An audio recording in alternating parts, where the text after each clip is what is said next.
The Oracle Network. Look deeper. But anyway, the premise is you lose somebody, someone's dead, but they take all of the data from social media, text messages, everything from the internet, and produces a voice. So it is like you are talking to this dead individual. Creepy. And then, of course, the episode gets grosser and grosser, and he becomes like a fake real-life body that she has sex with. It's really weird. So I was watching Stephen Colbert this morning, and he said that Microsoft is making this exact thing.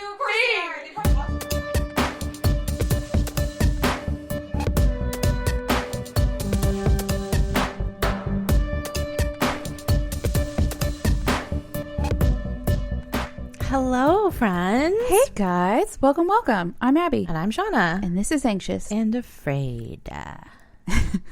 Duh. Duh. We're a podcast, and we talk about stuff that makes you scared. Duh. And uncomfortable. Duh. Makes you sweat a little bit. Duh. Duh. Anyway. And, welcome if it's your first time tuning in. Hello, this is us. We curse. Deal with it. Yep. I'm Abby. I don't know how to differentiate our voices. Yeah, I hear some people have a hard time. Maybe I should always talk like this. I feel like I sound more Valley Girl and annoying. Valley Girl.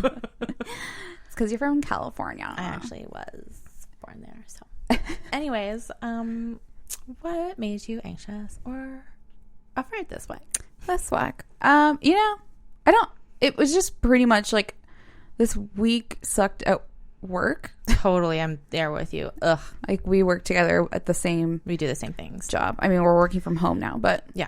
We are in the same department. It was just a rough week. It was struggle city.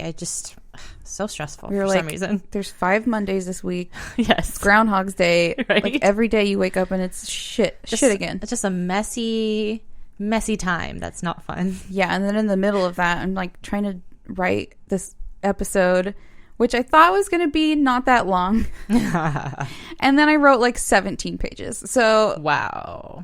Sorry. No. And I'm sorry to myself as well, because I think I gave myself like extra carpal tunnel this week. All right. So everyone has to grab a snack or something. Yeah. Or, maybe a snack. It's not that gross. Well, I didn't think. Okay. So there's gruesome details. Yes. Scratch that thought. Yeah. Ignore my advice. Maybe wine. Yeah, something that will get you through it. Well, what about you? What made you anxious or afraid this week? Okay, so I randomly agreed to do your sister's makeup. Yeah. And she's great. I love her to pieces. My big sister, Hannah. Hi, Hannah. She listens too. Yeah, she was wearing one of our shirts. I loved that. But yeah, I did her makeup this morning. I had to wake up at 8 a.m. on a Saturday. Ew. No, it was fine because it was still fun to do. Mm-hmm. But yeah, I did it for like an hour this morning, and it's for a photo shoot. So I hope it turned out okay. I'm always nervous when I do. You do such a good job, though. Thank you. I know, but I'm still scared. I mean, if you guys follow Shauna on her like personal stuff, well, even on our podcast stuff, our page, you've seen some of her makeup work. It's good. I guess, yeah. It's really good. Oh, thank you. So sweet. So yeah, I bet she looked banging, but I haven't seen yet. Yeah. I hope it turned out okay. I hope she loved it. I thought it was pretty good, so. Cool. I hope so. Well. Anyways. Okay. My mom texted me this week with a little fun fact that I thought we should mention. Okay. So she's reading, it's funny, we have this copy of the book, The Stand by Stephen King, and it's an old paperback. A book? Yeah. What's a book?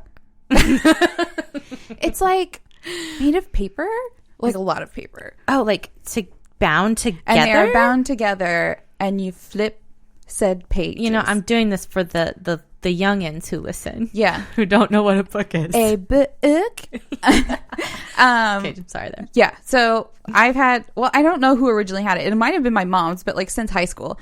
And we've just been kind of like trading it back and forth. And she borrowed it again this year. And it's a long ass book. It's thick. And, it's about the end of the world and everyone dies of a plague. It's very topical. It's very on brand. But yes, it is. And she's reading it, and she texted me, and she was like, oh my God, did you realize that the case Shauna did on Charles Starkweather, there's a character in The Stand based on him. That's so cool. Yeah, and he's like a terrible person in the book. He's just called the Kid, and he's like... Because he was a child. Yeah, he's like the greaser, and he's, Greaser, yeah. Total greaser, like but he's grease. like, yeah, and he's like a psychopath, and he's terrible, and he has a terrible death. But I've read that book twice, and I didn't realize. Put that together? Yeah. I'm pretty sure maybe I've come across that on Wikipedia, but I was like, I don't know books, so I can't relate. So I did. She's the like Bruce Bono, or no, yeah, Bruce. Bono. I love him too. He's another one I love. But I did that last night. I was trying to say Bon Jovi, and I just said Bono. Bono. I think she's like the answer. That's closer, yeah. Bon Jovi. Oh my God. Bono Jovi. So yeah, that was a fun fact. So thanks, Mom. That's really cool. Yeah. Thanks for letting us know. I love fun facts. Yeah, fun. You know, what's not going to be fun is this story. Let's get started with the non-fun stuff. Okay, are you ready? I'll try my best. I got to take a deep breath. Let's all breathe. We got to breathe? Wow. Mine was really rough last weekend, so here we are for another rough ride. Yeah, it's going to be a fun time. Can I ask you a question? Yeah. Is this the one that you said that you would do next? Is it the one that like Saul suggested? Well, just you wait. I'm about to explain. Okay. My bad. Okay. Let's get into it. Okay. So I know I said last week that I was going to do. I just did your intro for you. I'm the worst. We do this to each other. I write in a way that Shauna literally answers or like completes a sentence like that I write, and it's just in no real wonder life. We're called twins. It's insane. Oh my God, so weird. Okay, we're not codependent or anything. All right. So yes, I know I said last week that I was going to do a super brutal suggestion from our homeboy Saul. Our boy. Yes. And I just know that he's been waiting by the phone with his little chin on his hands. But in doing research for said suggestion, I found that the place the crime occurred was the same place another very famous murder occurred. Okay. In fact, it's one of my all-time favorite true crime cases and a case that has been on my list since the start. Okay. Not only that, it's been said that this case we're about to get into today has cast a dark shadow on the town and its residents, cursing the townspeople to live their lives with the looming threat of a gruesome death hanging over their heads. Ooh, you're so creepy. Many have died in violent or questionable circumstances since the murder. And because of that, before I can get into Saul's suggestion, sorry Saul, please forgive me, I must first tell you the story of vigilante justice, which put the tiny town of Skidmore, Missouri on the map.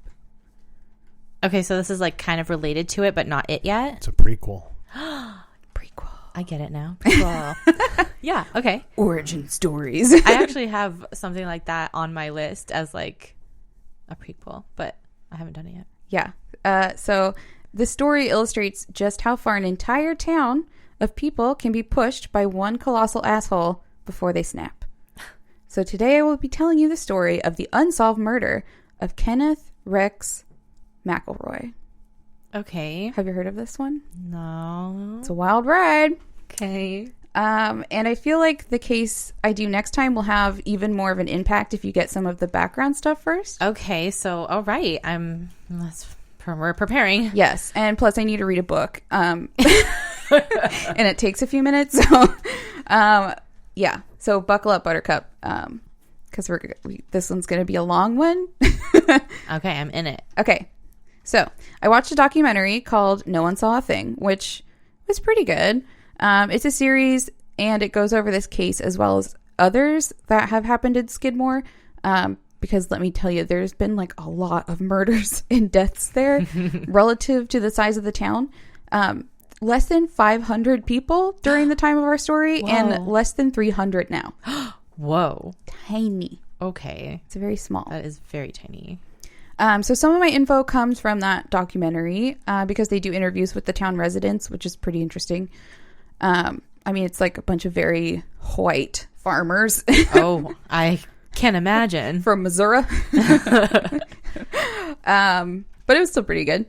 I'd also like to say I had to sign up for a fucking AMC subscription just to watch said documentary. Oh, snap. And I hate that. There's too many streaming services. I know, we had a whole rant about it because I was just like, you can't watch anything without signing up for a subscription now, and everyone has one. And every single one of those has like originals that like that's how they get you. AMC has a like what? Should have Discovery bought AMC Plus? stock. God.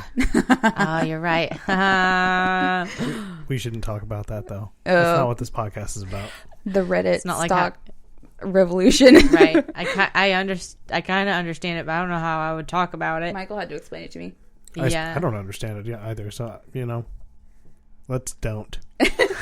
No one needs to hear us. Yeah. That's not our Talk about that. expertise. All right. So I did cancel that subscription. Okay, good job. After watching the documentary. Anyway, as I said before, this story centers around an asshole. An asshole of such colossal proportions, he caused a whole town to plot his demise. It's almost impressive. Like, almost. Until you learn the lurid details, which is a good time to give a trigger warning for this episode. The guy I'm going to talk about is pretty awful, and the story does obviously contain violence and murder, but also abuse, sexual assault, and child molestation. So I'm sorry. Okay.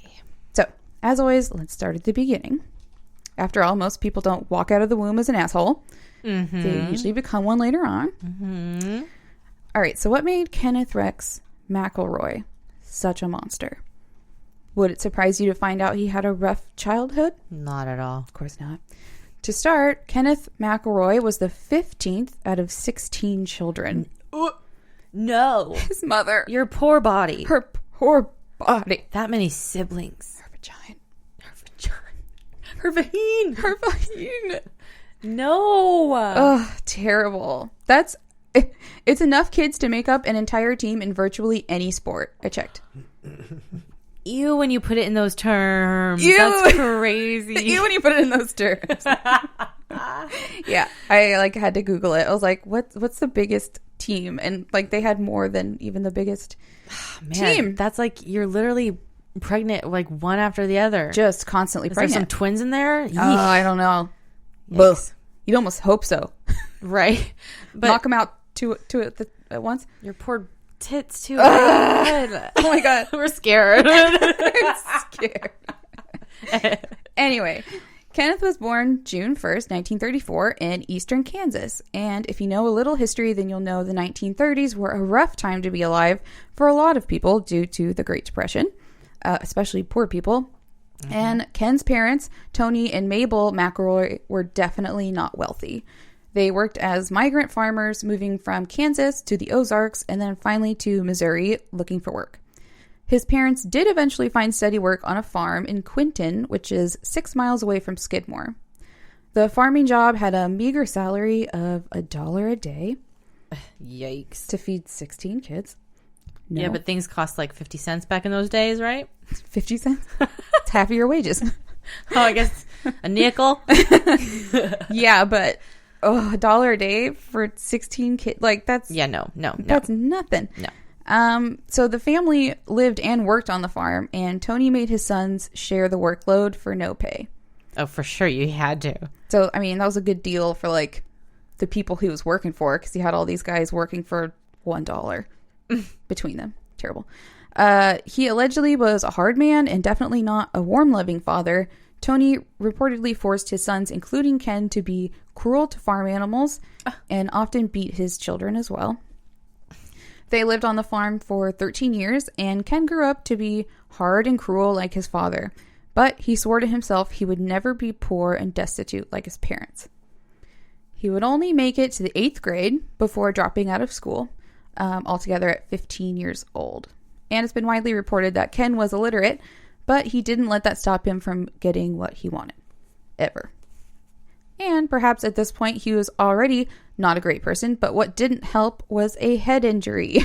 Always. They never do. It's the whole equation. It's a thing. I know. Terrible parents, head injury. Wetting the bed is a sign. Is that part of it? No. Brutally killing animals or something, I think is the other sign. What's that called? It's the trio. I don't know. But there is a trio of something that... Yeah, it's like fire starting, bed wetting, and cruelty to animals, I think. Yeah. I think. We think we know, but we don't. Damn it. I used to know what that was called. Anyway, Michael looked that up. Sorry, what am I looking up? Get to work, Michael. The trifecta for serial killers. What's it called? The trifecta. On it. Okay. All right. So apparently McElroy fell out of a hay wagon and hit his head really hard. So hard, in fact, he had to have a metal plate implanted into his skull. Yikes. Ouchie. He apparently suffered from chronic pain because of it, and in turn then became a chronic pain in the ass for all the people of Skidmore. It wouldn't take long for Ken to establish his own reputation in the small town as a thief, womanizer, and bully, even as a teenager, and he would terrorize the town unchecked for decades to come. He would eventually earn the nickname Bad Dog. Oh, I put little warnings because I thought Roscoe was going to be here today, and I was like, cover your ears, Roscoe. Aw, cute, but he's not here today. He's not here today. We have Cinder today. I know. Today we have a cat. Oh, yes, Michael? Is it the McDonald triad? Yes, the McDonald triad. Arson, cruelty to animals, and enuresis? Bedwetting. Yeah. Yeah. Boom. You got it, girl. You said it. Nailed it. I just couldn't remember what it's called. Dang. You're a nerd. I also impressed him with my spy knowledge. Michael didn't realize I knew so much about spies. Ooh. Apparently there's a new show on Netflix about spies. I want to watch that. Put it on my list. Okay. We'll talk about that later. Also, there's a show about near-death experiences. Wait, is it this Surviving Death? Yes. I already watched it. Was it good? Do you want my honest opinion? Yep. I loved the first and last episodes. Gotta watch it. They even include the same James Lineker story that I talked about. Yes. But the ones in the middle got really weird. And I was yelling, like, I was just like, what? Like, every 10 seconds, I was like, what? It gets really weird, but still mind-boggling, still, like, interesting, of course. But it's just like, what? All right. That's been a Netflix corner with Abby and Shauna. That was awful. All right. Okay. So back to the story. He made McElroy, that is, he made money and friends after becoming involved in the coon hunting scene, like raccoon hunting. Okay. You know? Fun. Those hats with the raccoon tails. Yeah, they like hunted them for their fur, and I've always wanted my Pocahontas dream of having a raccoon friend. oh yeah, they're so cute. What was it? No, it doesn't matter. We need to stop going off stop. track if this is going to be so long. Coon hunting. So he liked to hunt raccoons, and super fun. And he apparently had a very keen eye for hunting dogs. And he would breed and sell the puppies, and he would make as much as $300 per dog. Whoa, I bet that was a lot of money back then. It's a good chunk of change. He would also eventually own his own farm where he made a profit by leasing some of his land. But that was probably the only honest money Ken was making. He also became very proficient at cattle rustling, which is basically cow stealing. Oh, I was like, you wrestle cows for fun or something? Rustling. Oh, wrestling. Not wrestling. I heard wrestling. Cattle wrestling. Well, there's cow tipping, and I'm like, there's cattle. There's wrestling now? He made money off of wrestling cows. No, he would steal them. Yes, rustling. So he and his coon hunting buds would sneak around at night and steal all kinds of stuff from farms around Skidmore. Like cows, booze, grain, fuel, antique furniture, apparently. Basically whatever he could get his hands on to then sell. Mm-hmm. It was reported that over the years, Ken stole well above $100,000 in livestock and property from the townspeople of Skidmore. Whoa, that's intense. I heard hundreds of thousands, but whoa. Yeah, insane. He was able to get away with the farm animal theft due to the laws on cattle branding in Missouri. It was not required in the state to brand your cattle, so Ken would go out and specifically steal the unmarked ones so he could turn around and sell them at auction. Oh, I think I just now like understand the concept. You just thought he stole them to steal them, or No, the concept of branding. Like I knew branding is like you do a stamp on a cow that's burning hot, but it's like you're marking it as your cow. Yes. I mean, I always knew that, but but now I'm just like, oh, yeah, it's not like just a cute choice. It's terrible. Okay, I get it. Okay, because you gotta claim your cows. Okay. Although, God, what a brutal way to do it. Yeah, I don't like that idea. I don't like it. I don't like it. So he would go around looking for the unmarked cows, steal them, sell them. And while Ken may have been illiterate, he wasn't stupid. He had a number of girlfriends willing to stand in for him at the auction and place the sales under their names so that the sales wouldn't be traced back to him. Shady. Yeah, he also had enough cash from all the nefarious dealings that he was able to pay off employees at the auctions to look the other way and keep his name off the books. Shady shade. Yeah. After the sale, Ken would wait a few days, and then he would go to whatever unfortunate girl he had suckered into dealing with him to get his cash and give the girl a small cut for her involvement. Let the girl do the work. Yeah. He's like, here's a couple dollars. Ugh. And it wasn't like the people of Skidmore didn't know what was going on. They knew it was McElroy stealing their property, but if they ever spoke against him, he would use verbal and physical intimidation on people until they cracked and dropped their complaint out of fear for their safety or the safety of their families. Intense, brutal, man. He's threatened their lives. Super bully. Oh my gosh. Because Ken wasn't the all talk and no action type, he followed through on his threats. This was also all before anti-stalking laws existed, so a lot of the creepy, predatory behavior Ken was committing wasn't even against the law yet, leaving his victims to feel completely helpless. We have been so far behind. They didn't even really make laws until the 90s. That's insane. So crazy. Terrible. Stalking. God, that's one that really freaks me out. We haven't really done a stalking case, but ooh, yeah, because that's creepy. It's so creepy. They couldn't do anything because they're like, unless he causes you harm. Right. And I'm like, if he's watching me through my window, ugh. Yeah. Come on, man. Well, Okay. a lot of that's going to happen in this story. Oh, man. Yeah. So he would drive his truck past your house or place of business, and then he would just stare at you. Or park on the street and stare at you while holding his shotgun. Ew. Which he seems to have taken everywhere. Of course. He would hiss verbal threats at people and shove his gun in their face. One man reportedly filed charges against Ken, but withdrew them after McElroy smashed him in the face with a rifle. So people were terrified of this guy. Damn. When he was full grown, he reportedly stood at 6'3" to 6'4", and he weighed about 270 pounds. And What age was he at this time? Well, this is like, I'm telling you how big he ended up being, like, when he was full grown. But, like, when did he, like, bust that guy's face? Like, how old was he threatening all these people? That was when he was a little older. I'm going to go over, like, his, like, physical crimes. I'm kind of breaking it up into two chunks. Okay. That was probably when he was in his, like, 20s. Okay. But, yeah, so I'm just kind of, like, Makes detailing the crimes he did over his life. Okay. I just wasn't sure if he was, like, still, like, a teen. No, not at this point. Okay. But I'll go back to when he was a teen in a little bit. Okay.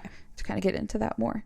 So yeah, when he was like fully an adult though, he was a big guy, and he used every single ounce of that to make himself appear large and intimidating. Cheryl Bowenkamp, a longtime Skidmore resident, said he could make her legs turn to jello with just a look. He had no problem picking on women or children or anyone smaller than him, and he never got in a fist fight. He only ever used his gun.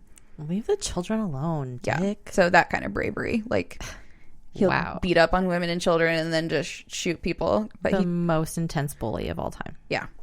But when someone was brave enough to file charges against McElroy, nothing would stick. The amount of stuff this guy got away with was absolutely ridiculous, and it was all because of one slimy lawyer. Ugh. The type of lawyer who preferred to be paid in cash, if you know what I mean. Pro tip, if you're working with a professional such as a lawyer or a doctor and they ask that you pay in cash, maybe just like run away. Just leave. Isn't that like Better Call Saul vibes? Yeah. He's a shady lawyer, right? Yeah, like if you're kind of shady, you want cash. Yeah. Yeah. Well, I mean, not everyone, but this guy for sure. So this cash preferred lawyer was named Richard Gene McFadden, and he seems like the type that would have one of those low budget cable TV commercials, like advertising his services. Yeah. So in the documentary, No One Saw a Thing, McFadden was interviewed and quoted saying this about his first experience with McElroy. Quote, "The first time I met Ken, he came in wearing jeans and a t-shirt, and I said, 'I'm sorry, but it doesn't look like you can afford me. I'm pretty expensive.' And Ken pulled out a wad of cash and left it on the desk and said, 'I'll be the judge of that.'" Ooh, he pulled a Pretty Woman kind of thing. Big mistake. Huge. Well, only he didn't. He stayed. So, yeah, he said, "I'll be the judge of that." And then the lawyer said, Mr. Ken McElroy, sir, you hired yourself a lawyer." Apparently, McFadden made a lot of cash off McElroy. Oh, God, so many mix. Yeah, sorry. I understand the pain. Yes. And also, his name is spelled McElroy, but everyone says McElroy, like, instead of Mick. And I always want to say McElroy, and it's McElroy, and I have to, like, pause every time. Yeah. McElroy. So, allegedly, this lawyer made $5,000 per felony in cash. He would just give him, like, $5,000 per felony he was charged with. Okay. Dang. And Ken was charged with 21 felonies over his life. And he got off every single time until the last one, which we will get into later. Okay. So he's slick. He's just like the worst. Like one of those assholes that just gets away with everything. Rude. It's terrible. And the more McElroy got away with his crimes, the more disillusioned people became with law enforcement and the criminal justice system. They were being failed big time. One of the most outrageous crimes Ken got away with was what he did to Skidmore farmer Romaine Henry. Poor little Romaine was on his farm one day. Lettuce. Yes, I said he probably didn't grow lettuce, but I'm going to pretend that he did. And he's just minding his own business when he is informed that there is a person shooting their gun off down the road from his farm, his lettuce farm. So Romaine gets into his truck and drives down the road until he sees a man standing in the middle of the road holding a shotgun. Creepy. As he gets closer, his heart sinks as he realizes it's Ken McElroy standing in the road. Romaine pulled up to Ken and asked him what he was doing shooting his gun off in the street.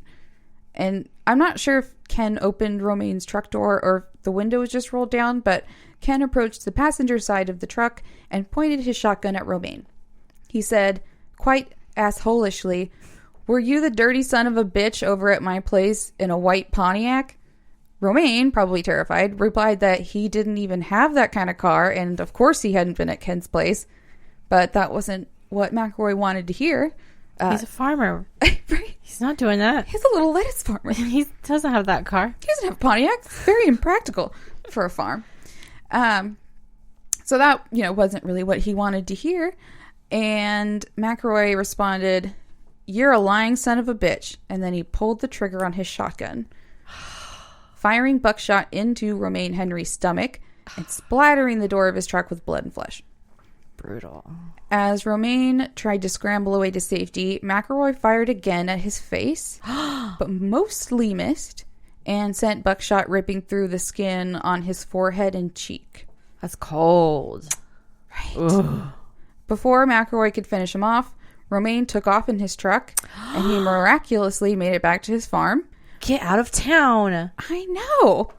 And help was called, and Romaine recovered in the hospital. Lettuce? Good for you. Lettuce. Oh my God. Oh, I thought for sure he was a dead man. let us pray. Yes.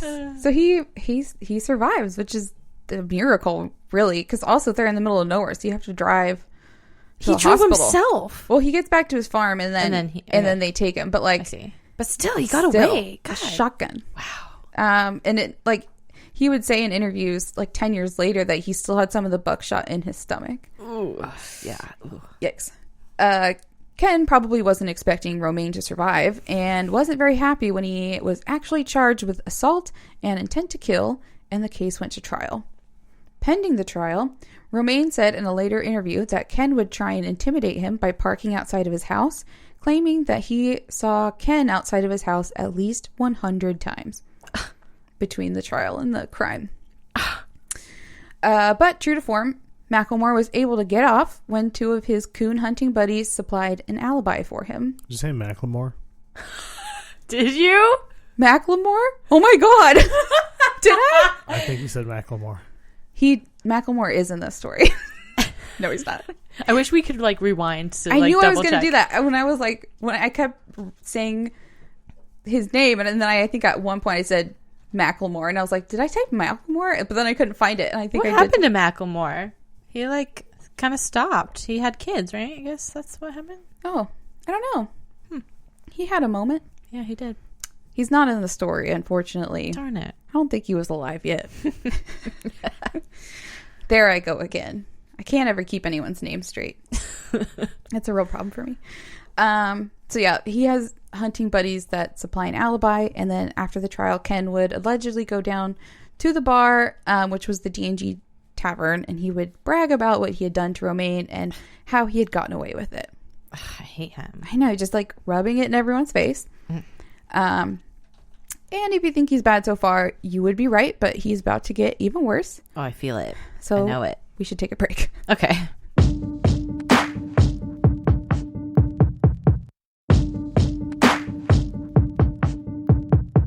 Okay, we're back. So before we get started, Shauna, do you want to do a quick creative cursing for this asshole? Oh my god! Of course, he's such an asshole. Oh my gosh, McElroy. Macklemore. Don't. Oh god, I'm gonna do it all the episode now. It's in my head. It's in my head. Oh my gosh, it's okay. We understand. But this guy, he's a wiener hobag. Wiener hobag. A wiener hobag. What? A wiener hobag. We used to say hobag a lot in high school. Really? You're such a hobag. Yeah, I What guess even that's right. is that? I don't know. I don't know either. Such a diss, though. I know. Yeah. Okay, so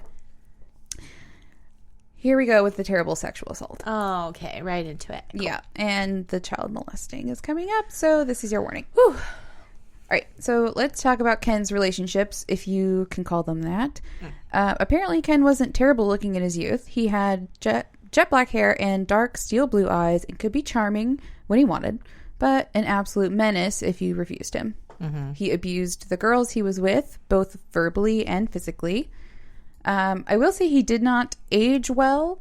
In his later years, he looked like a fat Elvis he had like long black sideburns, and in his like older years, he dyed his hair black. No, it doesn't look good. It never looks good. It looks too fake. The black helmet is what it is, and it's not good. Just salt and pepper looks so nice. Oh, it's distinguished. It works on you. It's Yeah. delicious. Delicious.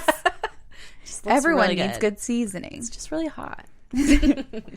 Okay, but yeah, he dyed his. But in a tiny town, I imagine the choices are limited, and in his youth, girls thought he wasn't bad to look at. And with all the stealing he was doing, he had cash to flash around. Over his lifetime, he married or lived with at least 6 girls. And I call them girls because they were between the ages of 12 and 16 when he met them. In a later interview, one of his daughters said he liked to see or date younger women, children, and 14 was the average age. 14. 14 was the average. Ew. Disgusting. Ew. Stop that. Ugh. So he raped these girls, and I'm going to call it rape even if they said it was consensual because children can't consent to sex. Oh, hell no. Especially when it's an adult man. Okay? An intimidating one. Controlling you? Are you... Yeah, no. Gross. And he fathered at least 10 children, with some reports saying as many as 19 children between them all. Oh my gosh. Absolutely disgusting. The girls he targeted were usually from poor families with little to no education, and he would groom them with gifts and rides in his big truck. Disturbingly, he would find his victims by hanging out around school playgrounds. No, like classic creep. Right. It was reported that he would even pay boys at school to introduce him to their female classmates. Wow. So twisted. And if parents ever did protest, he would threaten them with violence, and in some cases, he would pay them off. Just so gross. No. Yep. If you take... No. Oh, no. Yeah, it's a whole extra level of terrible. So, some of his marriages overlap, and the whole thing is messy, and it's hard to sort sometimes. You'll see why soon, but if it's a little confusing, I apologize. You blame nasty dude. Hobag. Wiener Hobag. Wiener Hobag. The first time Wiener Hobag got married was in 1952, and he was 18 years old. His bride's name was Oleta, and she was 16 years old, so not terrible yet. Although I'm sure he abused her like all the other girls he was with. Mm-hmm. The couple moved to Denver for a time, but Ken was unable to hold down a job. Honest work wasn't really his thing. So they moved back to Missouri a few years later. Ken was already looking for a younger girl, and he targeted 15-year-old Sharon, who he also reportedly married. Don't know if he divorced the first one. He was at least 20 at this point, and I couldn't find if he ever divorced Oleta, but clearly he wasn't worried about it. Right. He beat, raped, and verbally abused her on the regular, and after having one of his children and being pregnant with the next, Ken did what he always did, and he moved on to another girl when his current victim was getting too old because he is disgusting. He's a pedophile. Oh my God. The next girl was the youngest yet. She was only 13. Oh my God. She was a cute little freckle-faced strawberry blonde named Sally, and one of her brothers was unfortunately McElroy's... Did I say that right? Okay. McElroy's. Yeah, you got it, girl. Coon hunting buddy. These coon hunters, they're everywhere. Very prevalent. He started grooming her by hanging out around her school and bringing her candy. Oh my God. Can you be any creepier? Like literally bringing her candy. Is all the classic stuff. This is all what we learned to stay away from. He is the Stranger boogeyman. danger. No, ew, ugh. He eventually started picking her up from school and spent more and more time with her until he allegedly tried to sexually assault her one night. And she had refused. He had also asked her to move in with him and his current wife, Sharon, so that they could all share the same bed together. Oh my God. And Sally was like, no, I'm not into that. She was found in the dark by the side of the road, injured and bleeding with her clothes torn. Ken had dumped her out of his car and left her there. Oh, but she said no. She's a brave little girl. Yeah, but before she was able to report him to the police, he found and threatened her, telling Sally that if she said anything, he would come back and kill her father. Ooh. The threats were enough to convince Sally, and the young girl moved in with him and Sharon. Oh, no. He was never charged with her assault. So he, of course, continued his abuse and rape of the two girls, and between the years of 1961 through 1965, they would have 7 babies. Sharon had 4 and Sally had 3. So these young teens were basically pregnant just like all the time. Yeah, babies having babies. Babies having babies. We're an abusive monster. That's why, okay, mini little rant here. Fucking snap those little motherfuckers and quit regulating our fucking bodies, because you can spread your fucking DNA everywhere. This guy never heard of protection. Like, Oh he my has God. so many kids. No. It's insane. And I'm trying to come up with the bibbity boppity no dick, but no one has made it yet. Nice way to bring that back. Bibbity boppity no dick. That would have been perfect in this scenario. Yeah. If only. Someone work on that. Microsoft? Are you listening? Okay. So They're for sure listening. So by 1964, McElroy was so sick of his current situation that with all these damn babies he made, and he started looking elsewhere. This disgusting waste of space is now 30 years old and finds a poor 15-year-old named Alice Woods living in St. Joseph, 50 miles away. He pulls all of his usual shit and cons this girl into loving him, and she allows him to move in with her. The two eventually marry. So Now he's left 2 young girls with a ton of kids to be with another teenager. Oh, and Sharon was pregnant when he left. Oh my gosh. It's just so insane that he gets away with all this. It's just, I can't even with the story. It makes me mad. Yep. I'm really mad. So mad. So, once again, the abuse cycle and rapes start with poor Alice, and he gets her pregnant as well. Then he once again decides to pull the same move and have another young teenage girl move in with him and Alice so they can all share the same bed again. He likes 2 at a time. Yeah. Barf, barf, barf. Barf. Borf. Borf. He moved in a girl named Marcia Sarit, who he also probably got pregnant.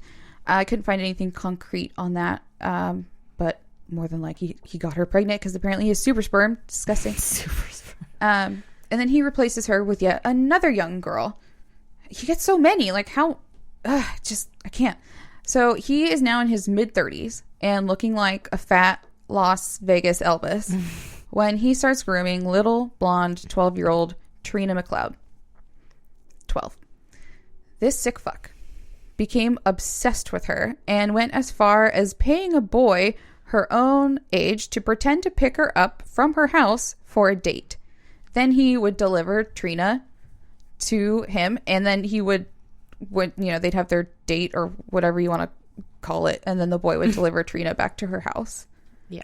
So he's like paying a kid. It's gross. It's gross. It's super gross and predatory. It's manipulative on all the levels. It's like clearly you know what you're doing is wrong if you're paying a young boy to pretend to take her out. Gross. And the young boy's going to want the money. He's not going to know. He's just going to do it. So gross. Okay, so he would also... Ken would also follow Trina's school bus and honk at the bus driver until he pulled over and allowed Trina to get off the bus. Oh, my God. And if he didn't get her that way, he would park outside of the school in his big, stupid, souped-up truck, which screams small dick energy. Nice.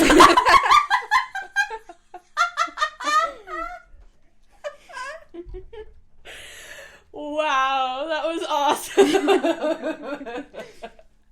Woo. Wow. In sync today. We've been doing that these days. Oh, yeah. So, small dick energy. And after Trina arrived, she would run off school grounds to get in his truck. And it wasn't really a secret. Like, people knew this was going on. And the school later reportedly confessed to having knowledge of Ken's pedophile behavior, but were too scared to do anything about it. Everyone was scared shitless. Mm-hmm. So these girls were failed by all of the adults in their lives. It's just so sad. So failed, and it so sucks. Yeah. They're 12. They shouldn't have to be fending off someone in his 30s. You fucking rallied together by the masses, and you take that motherfucker down with your guns and shit, Okay, right? well, do you not know how the story ends? No. Okay. Am I having predictions? Just sit your butt and calm yourself. Oh my God, I'm so sorry. I need to stop reading your fucking mind. Get out of there. Get out. It's my mind. It's my place. I'm sorry. Oh, okay. All right. So, when Trina was 14, she became pregnant with his baby. And she dropped out of school and moved in with Ken and Alice. I saw some reports that said the 2 girls fought all the time and saw other reports saying they became really close, like sisters. Either way, they had to spend a lot of time together. Mm-hmm. And after Trina gave birth, the 2 girls were so miserable living under the abusive McElroy that they took their kids and fled to Trina's mom and stepdad's house. They would only have a few hours of freedom, though, before an extremely pissed off Ken tracked them down and threatened them with a gun, telling them that if they didn't get the kids and come back with him, he would kill them all. The terrified girls eventually conceded. I mean, they're still young teens. They're terrified. They're babies. They don't know. So they concede and they get their kids and they go back. Once they... This is the next part's sad. Once they get home, he viciously beat Alice, leaving her with a broken nose, brow, and both cheekbones. Ouch. It was reported that he then forced Trina at gunpoint to perform demeaning sex acts on him while her infant lay feet away on the couch. Ugh. Sorry, I know that's awful, but it's going to continue to be awful. So then he took Trina and drove her back to her parents' house. The two were, or the parents were gone at the time. He made Trina watch as he doused the whole house in gasoline and lit the match, burning the house to the ground. Whoa. And then, just to be sure the point was made, he took his gun out and he shot the family dog in front of her. Again with the dog. Oh, Such a fucking monster. The escalation. I'm glad Roscoe wasn't here today. He's puppy little ears can't hear He this. can't hear that. I was like, oh God. That's so cold and like it's just like proving your point of how fucking cold you are. Cruel. Just like that's why you're doing it. You yeah. Fucking wiener hoe bag. Wiener hoe bag. Ugh, all the worst words for him. So 2 days after this awfulness, it was reported that Trina went to a doctor's appointment for her infant son, and the thankfully observant doctor picked up on Trina's jumpy behavior. They were able to coax the story of what had occurred 2 days prior from Trina. She was still so young that she and her infant were placed into the foster care system. Wow. Right? She and her baby ended up staying with a couple named George and Ginger Clement in the nearby town of Maryville. Trina gave a sworn statement of all the things Ken had done to her, and he was quickly arrested and charged with assault, arson, and rape. But, of course, his slimy lawyer quickly got him out on a $2,500 bail, and he was out terrorizing the community once more. McElroy managed to... Did I say that again? No, I keep reading. Like, every time you make a face, then I'm like, did I say it wrong? I know. I try to always make sure. It takes me a second to realize, no, okay, she got it right. I'm never going to say his name again. It's going to be Ken. It's Ken the rest of the time. His name is Ken now. Okay. Forever. So he managed to locate the house Trina was staying in and started doing all of his usual intimidation tactics. Fun. Yeah, he would drive by the house. He'd park out on the street. The Clements would call the police, but again, back then he wasn't breaking any laws. He even got a hold of their phone number and started calling the house. Once going so far as to threaten the Clements' own young daughter. He told them he knew where she went to school and which bus route she took, and he said he would trade her for Trina. But luckily, he never harmed the Clements' daughter, and Trina was able to stay safely away from Ken for about a year. Trina and her baby were then transferred to the care of her grandparents who lived in Kansas, and the Clements were not given an explanation for the move. Trina was not at her grandparents for very long before she started to feel cut off and isolated. She didn't have anyone else there. And this pushed her right back into the scummy arms of Ken. That's how it works. Yep. About a month after Trina had gone to Kansas, McElroy shows up in his lawyer McFadden's office and asks him, quote, "What happens if I marry Trina?" And his lawyer's like, "Well, first of all, you're still married to that girl Sharon, but if you divorced her and married Trina, she can't be compelled to testify against you in court. So without Trina, the case against him would essentially fall apart." Yeah. But there was another problem. Trina was still so young, only 15 at this point, that she would need parental consent to get married. And Ken is like, "I'll take care of that. You take care of the divorce." All right, here we go. So McFadden draws up the divorce papers and Sharon signs off on it, leaving McElroy open to marry another teenager. Ken then goes to Kansas to collect his son and Trina, and the pair go to Trina's mother for the consent form to be signed. Probably out of fear. I mean, he already killed the dog and burned down her house. Trina's mother signs the form and also signs a document stating that she was not coerced into giving consent. Which is like, yeah, sure, okay. You burned down her house, but there's no coercion. Ken finds a judge and he marries Trina 4 days before the court date with the slimy lawyer as the witness. God, so convenient and gross. Yep. After the ceremony, if you can call it that, McFadden called the prosecution in the upcoming trial against McElroy to tell them the news. Eventually, the case was dropped, making it the 19th felony Ken had gotten away with. Or gotten out of. Wow. In later interviews with Trina, she stated that she had made the whole story up about the abuse simply because she was jealous of his relationship with Alice. These arguments still fucking used today. Yeah. She also stated that he didn't burn her parents' house down and that the house caught fire due to faulty wiring. Trina becomes an interesting character in this case because, as with many domestic abuse victims, she begins defending her abuser to others and then downplays all the cruelty he inflicts on her. And she kind of starts not egging him on, but she's like becomes complicit, I guess. She starts doing crimes with him. Oh, man. So after her return, she, Alice, and Ken were all living together again and would drive around in a 3-truck convoy together. So they'd each have their own truck. And they would just like drive around in their little truck gang to intimidate people. You're so cool. So cool. People in the town said that Trina became his sidekick and would back him up with a gun if he ever asked her to.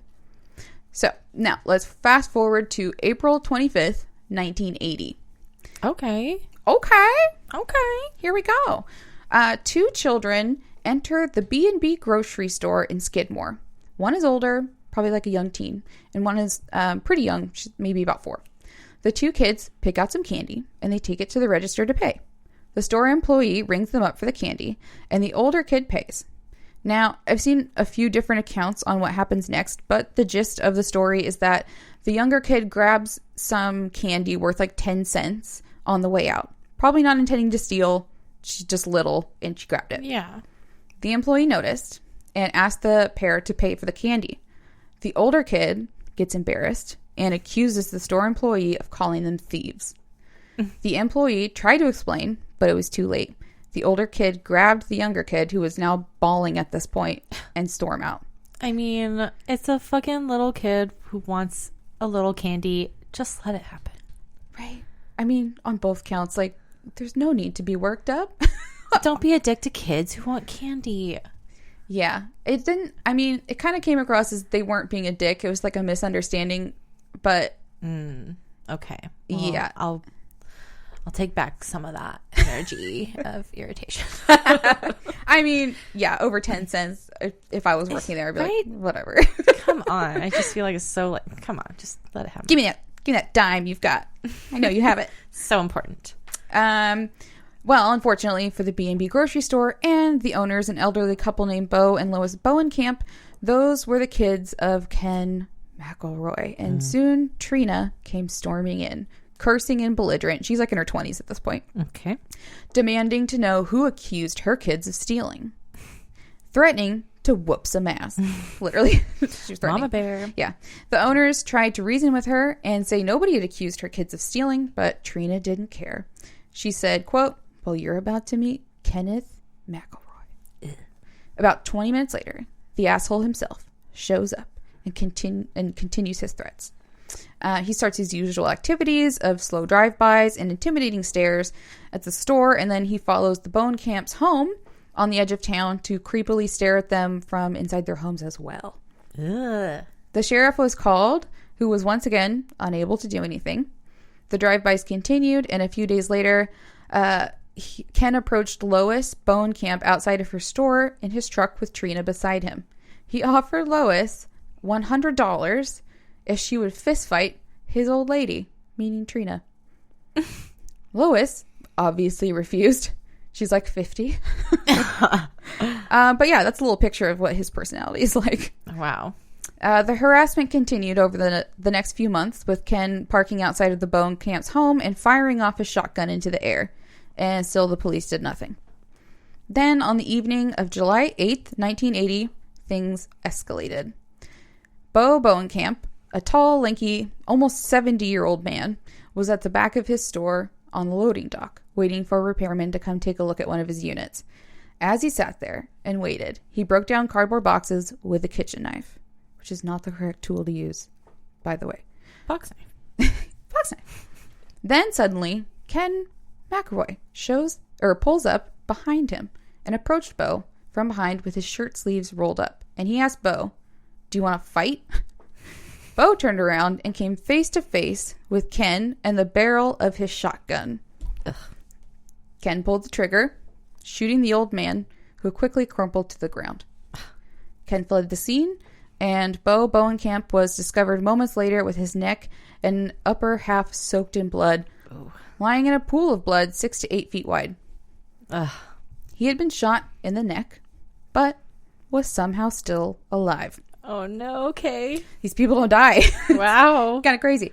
As Officer Bruce Richards, an officer from Maryville, arrived, he asked Bo who had shot him, and Bo was able to gurgle out, Ken McElroy. By some miracle, Bo was rushed to the hospital and actually survived after staying there for 10 days. Wow. He's like 70. Yeah, old. Crazy. And they're in a rural area. That's the other thing that always blows my mind. True. Like it's a drive to go to a hospital. And these are not like shots in the arm or leg. Like this is in the neck and the head and the fucking middle stomach. To get your stomach? Yikes. I know. So because he lived and he was able to name his attacker, the police immediately went after Ken and arrested him. He, of course, denied everything and spent one whole night in jail before his lawyer McFadden got him out on a $30,000 bond the next morning. Cool. By that evening, Ken and Trina were already at the D&G Tavern drinking and gloating their little butts off.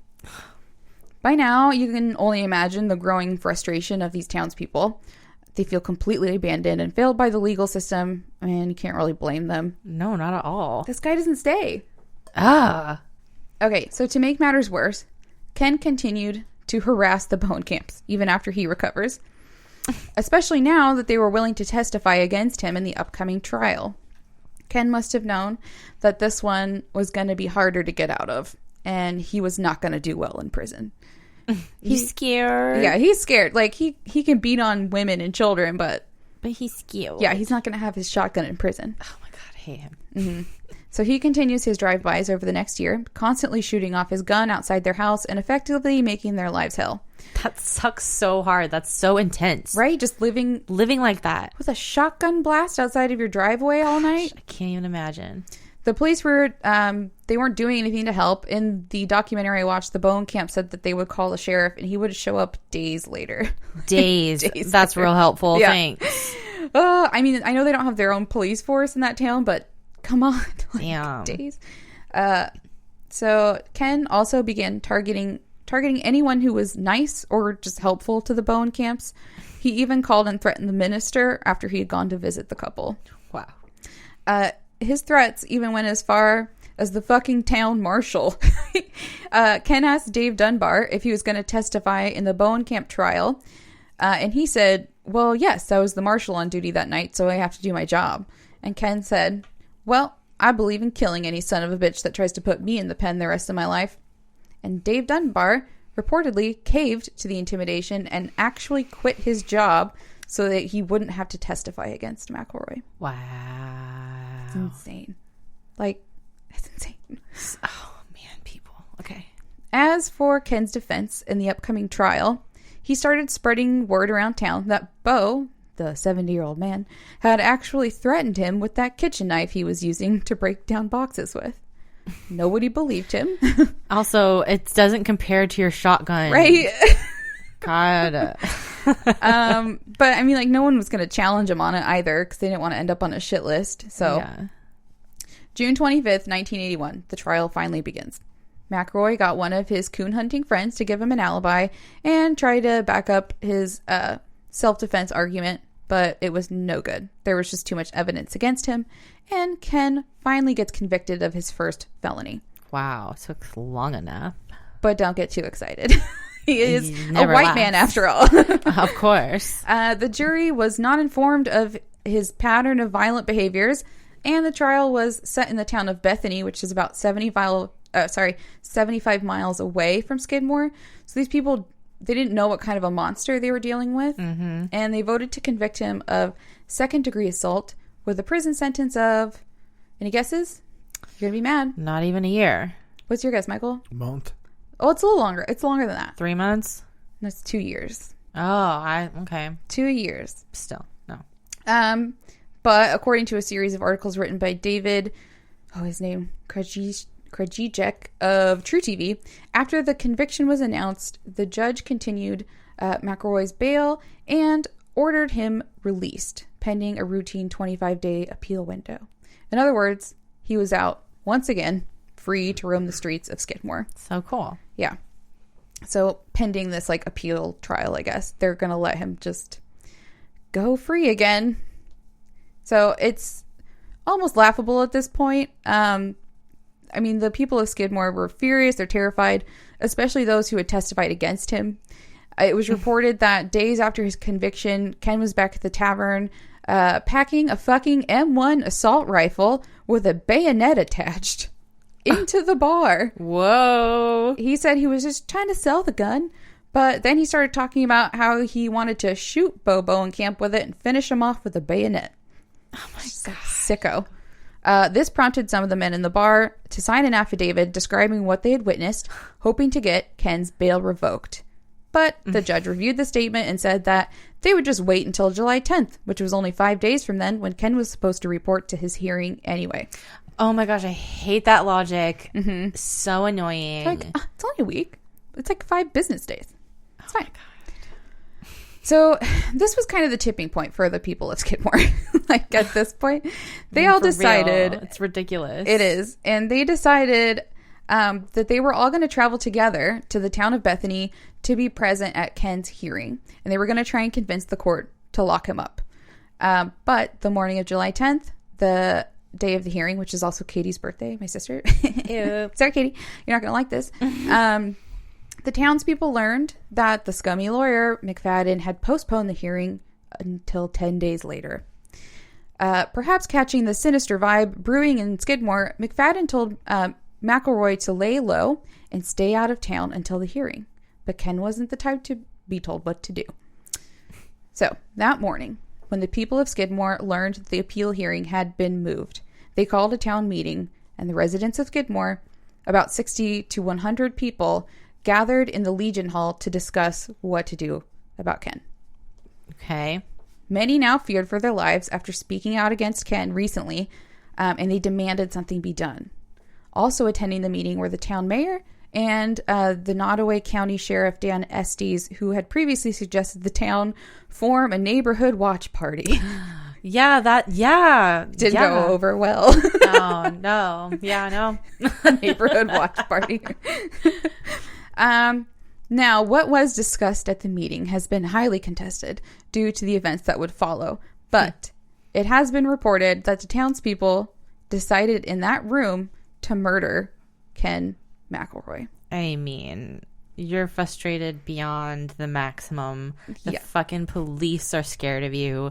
No one's doing anything ever. And I can understand. Yeah, you can sympathize. Yep. There were rumors that money even changed hands to pay someone to kill him off. Whether or not the sheriff was still in the meeting when this was decided has been contested. He swears that he left before any decisions to break the law were made. Sure. Very convenient. Love that. Of course. And as the sheriff left the town hall and drove out of town, McElroy had gotten wind of the meeting and decided to drive down to the D&G Tavern with Trina to have some morning beers. Because this is the morning. Classy. We are in the morning. Classy. Yeah. The tavern was located just down the street from the town hall. If people were talking shit, he would be the first person they saw when they came out. After the sheriff left, word got to the people in the meeting that Ken had just arrived at the tavern down the road, and they wasted no time adjourning the meeting. What happens next is just wild. I'm ready for it. Like a movie. So I think we should first take a quick little break. Yes.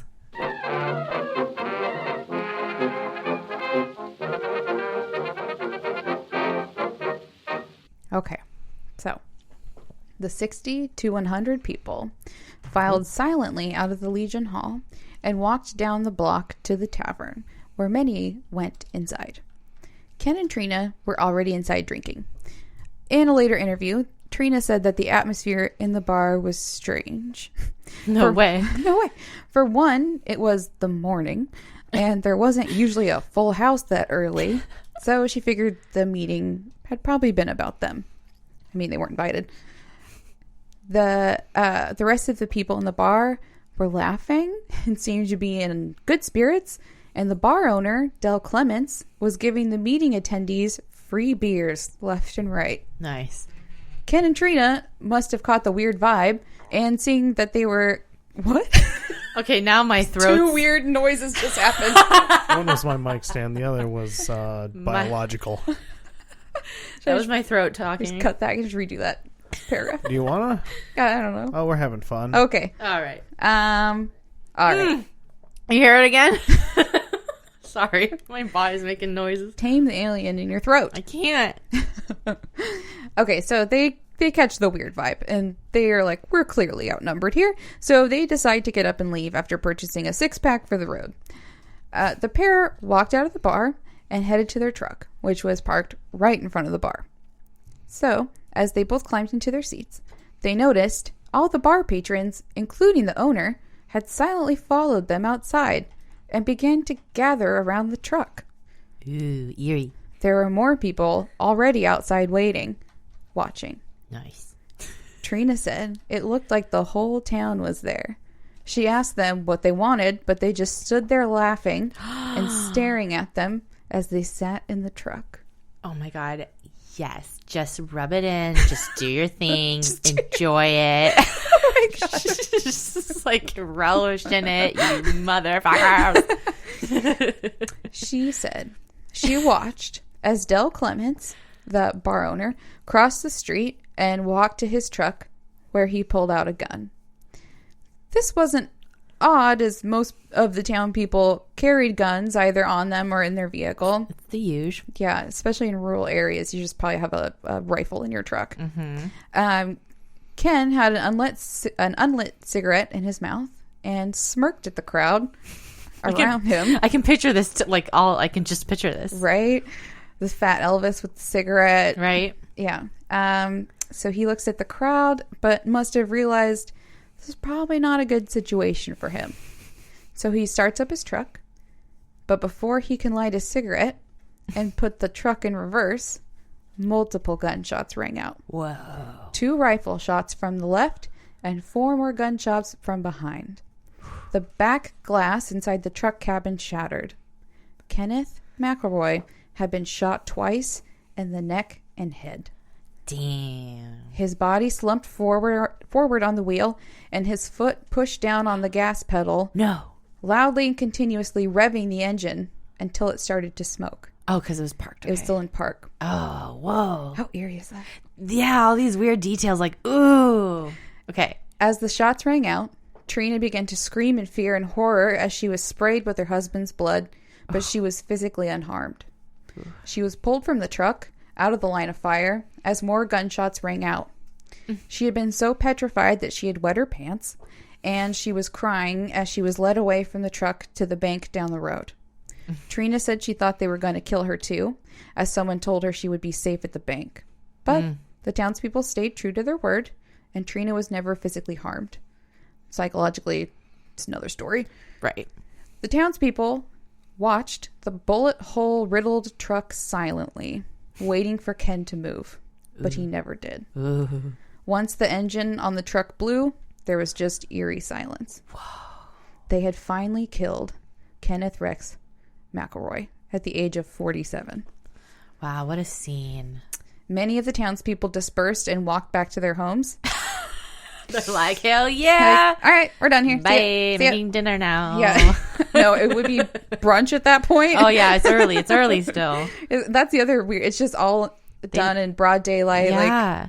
like in the morning. They need mimosas now. So eerie. Mimosas. Yeah. Yeah, so some walked back to their homes. Others stayed to pick up the bullet casings, and disturbingly, Ken's teeth, which had been scattered about after one of the bullets entered his neck and exited through his cheek. Oh, graphic. Very gnarly. Oh, man. But no one called the police or the paramedics.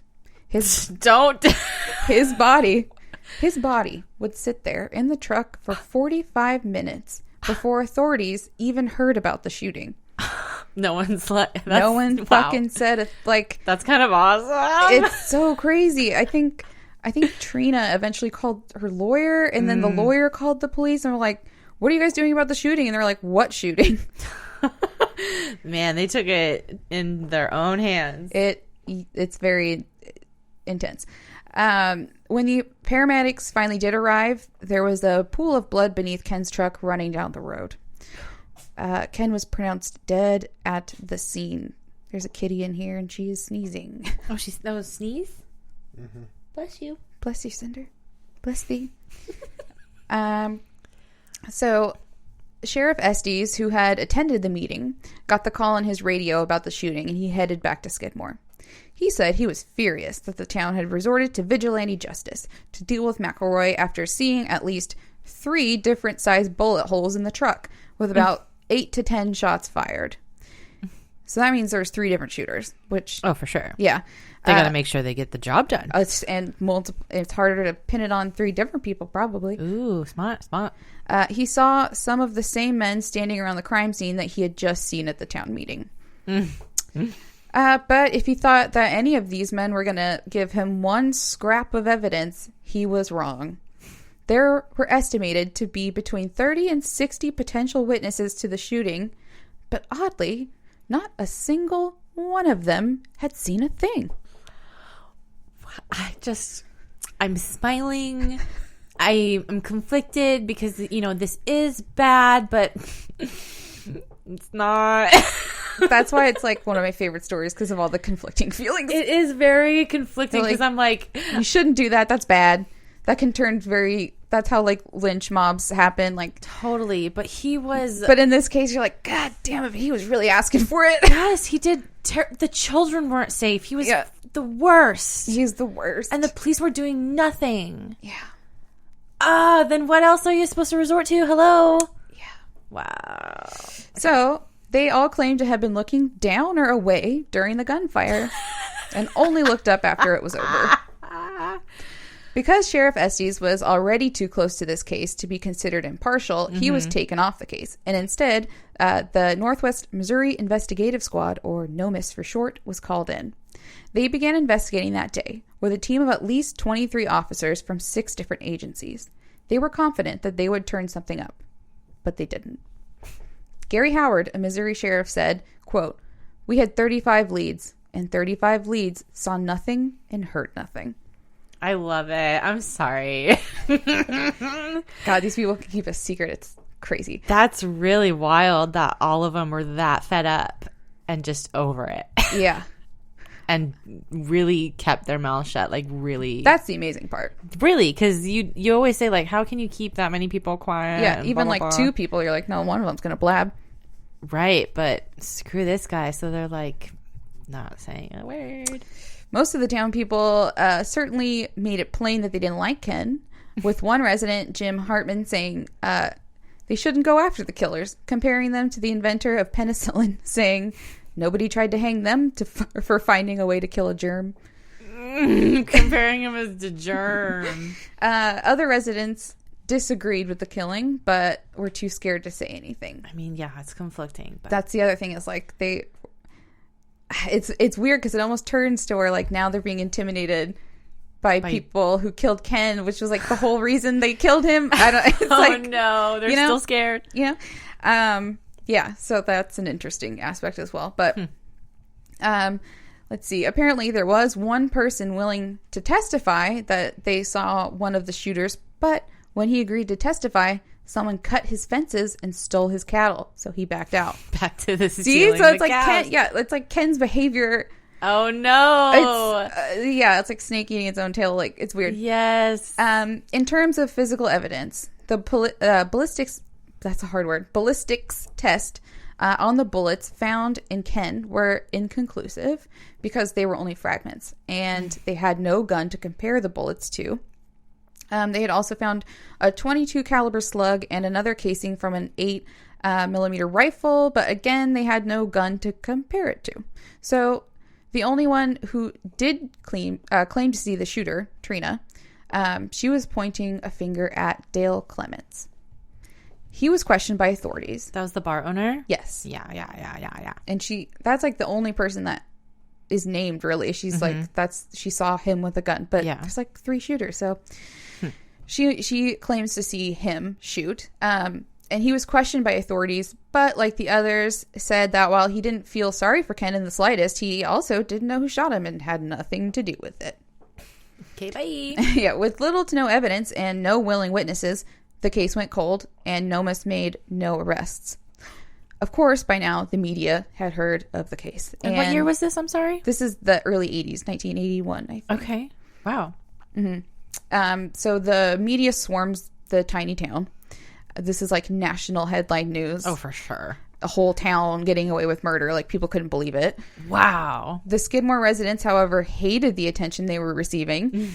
They all just wanted to move on and forget the whole thing. But reporters were showing up from all over the world to get the story. Wow. Some saw Trina as an opportunist when they saw her frequently talking to the media and was in talks to sell the right to her story. It was reported that she had a hard time keeping her story straight during retellings to the media. On July 20th, 10 days after the murder and 6 days after Ken was buried, the task force turned over its small amount of evidence to Nottoway County prosecutor David Baird. In order to decide if a death occurred in an unlawful manner and possibly to find out who was responsible, a coroner's inquest was convened with a 6-person jury of county residents the following day. Jurors heard evidence from law enforcers, Trina McElroy, and several men who were at the scene of the shooting. Even with Trina accusing Del Clement of being one of the shooters, the jury saw Trina's testimony as flawed since she had been known to perjure herself in the past. When she kind of went back on her sworn statements about Ken when she was younger. Yeah. So after only an hour, the jury ruled that Ken died from bullets fired by a person or persons unknown.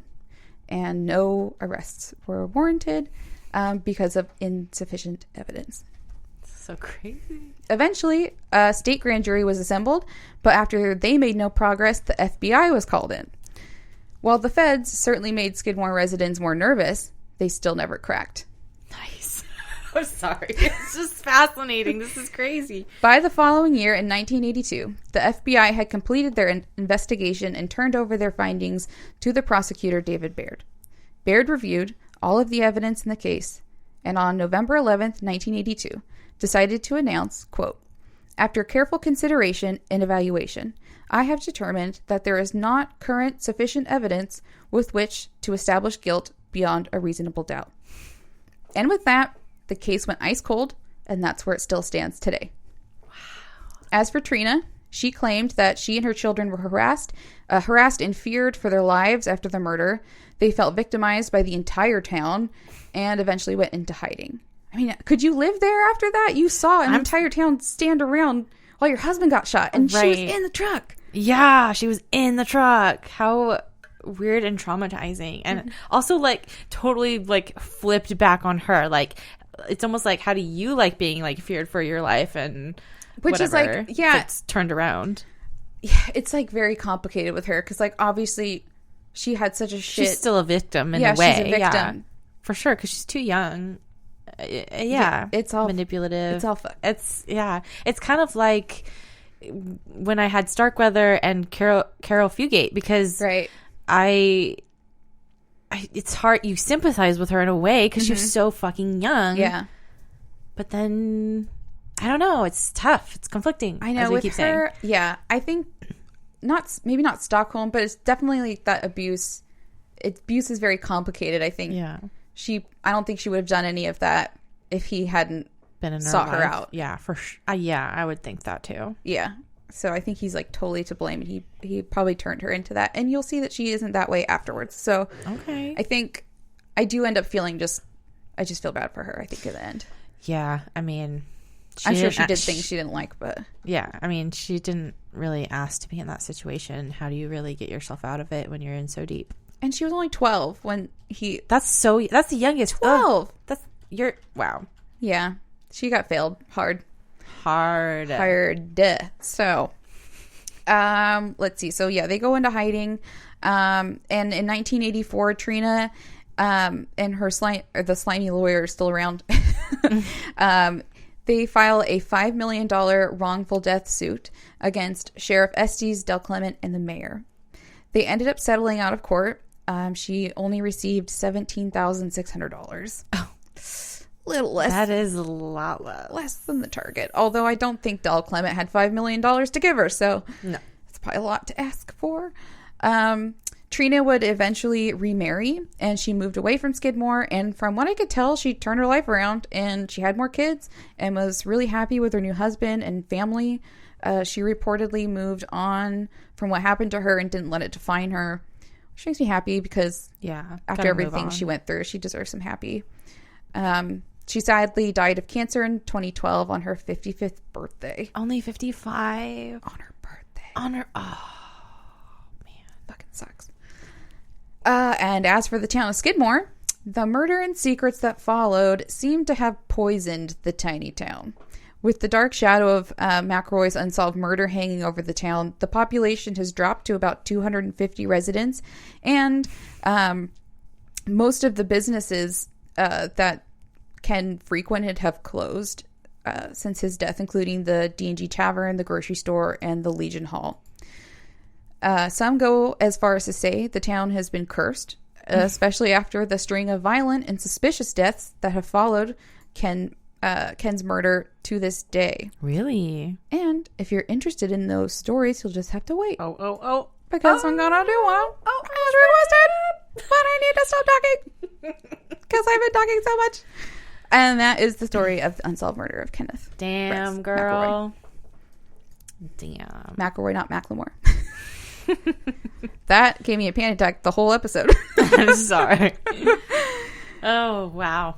That's intense. How crazy is that? I just love that story because it's just it's so wild that the story, like, it's been 40 years now, and a lot of the people who were involved are dead. So it's like they died before, then they never said anything, even no deathbed confessions. Wow. That's intense. Yeah, I'm surprised they, like, it makes sense that, like, everyone kind of, like, left because I'm surprised more people didn't leave and, like, just, like, another group of people start over. Right, because they're like, there's some bad vibes up in here. Right? This is some bad energy, so. Bad juju. Yeah, but the fact that many people can keep a secret is just so crazy to me. And that's, you said, like, 50 to 100 or something? Up to, I think they said at least 35 witnesses is who they interviewed, at least 35. But I mean, they said that there could have been up to like 60 to 100 people at the meeting beforehand. Wow. So that's a lot of people. That is. And a lot of the interviews did have people saying like they disagreed. A lot of the people today, I would say, disagreed heavily with how they went about it. They're like, okay, well, if you were going to kill him, you could have just done it like at night in his driveway, like when no one else was not around, in public, like not in broad daylight in front of his wife. So like they're like not necessarily disagreeing that he should have been killed, but they're like they should have done it differently. And then some people were like, no, that was really bad and we feel threatened, like we're not allowed to say anything because of the people in this town are going to come after us. So it's like still just like it just like really poisoned the whole atmosphere. Yeah, really, literally. So very interesting. Super and it's interesting. such a tiny town. Yeah. So not next week, but when I come back, I'll do an even worse one. That's what we do. So you little minx. Minx. Okay. Yeah. What else? Well, should we like cleanse our palate and do some other stuff now? Yeah. Yes, please.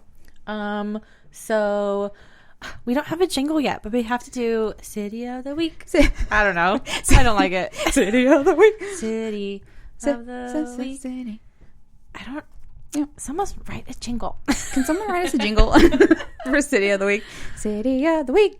Who's our City of the Week? Oh, that is. How do you say it? Is it Oslo? Oslo. Norway. Norway. Coming hey through. Hey, our second international city. That's so cool. And like Norway's kind of really cool. They got like their stuff figured out. Yeah, those are my half of my people. Half of your people? Yeah. Nice. Also Irish, so white. Yeah. Hey guys, thanks for listening. Yes. Thank you. Tell your friends. And what else? Oh, are we doing anything like what you listened to or watched or whatever? You know, you should tell me because I don't have anything new. I mean, I only wrote like one thing down because currently consuming my life. But Chad, because he found a new album that we're obsessed with, and it's from a group called Bleachers. Okay. And the album is called Gone Now. Okay. Right. Have you sent me that yet? No, I haven't. Okay. Okay, I should, because I think you'd like it. I love every single song, so I have the whole album on repeat. It's very catchy. It's very feel good, dancey, and it's like the main guy is from the other band called Fun. Oh, You've heard of them? yes. Yes, I think so. Yeah. Isn't that them? I think. But yeah, so he's the main guy, and I just love it. I'm just blasting it, and it feels good. It lifts my spirits. I'll have to check it out. Yeah, I'll send it to you. Okay. And that's it. That's all I got. Cool. I guess I've been listening to the new Kid Cudi album. It's pretty good. Oh, you're like so much cooler than me. Nope. I feel the whitest of white when I'm listening to it, but I still enjoy it. I'm like, I shouldn't be doing this. Just do it alone. Oh my gosh, that's funny. All right, so should I tell everyone where we're at in the webs of the internets? The interwebs? Yes. Sure. Okay, so this is over here now. Okay, so we are on Instagram at Anxious and Afraid the Pod. We have a Facebook boop. We got a little Facebook boop. A face boop. A Facebook. I guess I was gonna say group, so I was there's the mush there. Anyways, Facebook at Anxious and Afraid the Pod. We're on Twitter as well at AA the Pod. We have a Patreon if you're interested. That's patreon.com / I can't talk either. Anxious and Afraid. Email us at anxiousandafraidthepod@gmail.com, and our website is anxiousandafraid.com, where you can find links to our merch and all the fun things. So tell your friends about us. Yeah. And rate and subscribe if you want to. Mm-hmm. And that's all I got. Okay. Well, right. Well, how about a good ep and a good night?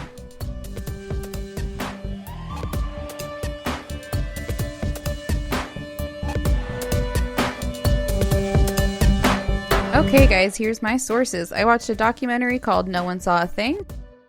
Listened to a podcast called Unsolved Murders by Wikipedia, TrueTV.com, BuzzFeed.com, Talk Murder With Me, which is a blog, Bustle.com, and TheLineup.com. We have music by Broke for Free, and we are edited by Michael. Anxious and Afraid is partnered with the Oracle Network.